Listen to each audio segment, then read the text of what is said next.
you're mentioning the Passion Dojo is in this culture, it's kind of counterculture to indulge in your passion.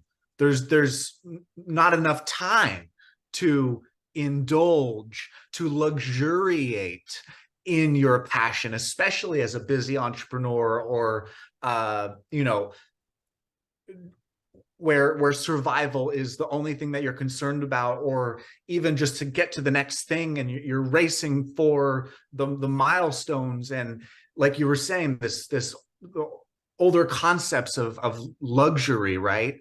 And so with the Passion Dojo, what we're talking about as a gym for your consciousness is a place to indulge in working out your passion, because we're not given a lot of time and people don't think they have time to do that. That's why it is a luxury for some. And that's that. Yeah, exactly. Right. So in terms of your Comicon franchise, MANIA, tell us something about that. What exactly, and how is it blending with your passion company? Or is it something as a different project altogether?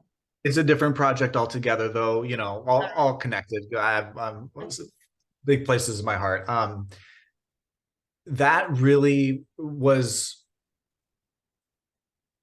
if we're to like kind of land that into where that concept came from, and what a lot of the thrust and excitement for me was the mission of mental health empowerment.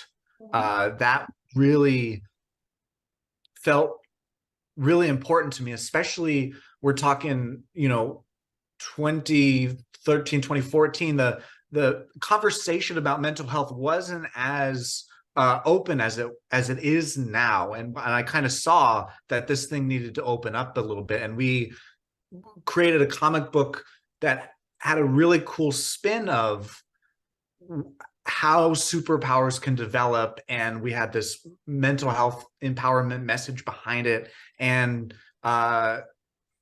it was crazy because none of us had ever made a comic book before, and we ended up doing 3 issues, released them, and then, like you said, I got to speak at Comicon for a panel about mental health in comics. So it was incredibly fun and rewarding for sure. I think that is an amazing concept. And although there's a lot of mental health awareness that's going on in the US and in UK and other parts of the world, but India is too catching up on this. Presently, I'm in India. Yeah. Okay. That's great. So yeah, it is catching up, and surprisingly or not so surprisingly, even my son at school, they are now learning a project on comics. They're doing a project on comics where they have to create something on mental health. And I was just zapped by like, how can they do it for teenagers, they're just 13-year-olds.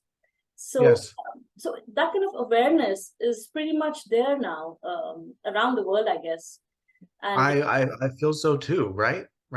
yeah, and people want to work towards the mental health initiatives. I mean, because I think there's a lot of growing understanding that with stress and with anxiety, you can do only so much. Yeah, it's hard for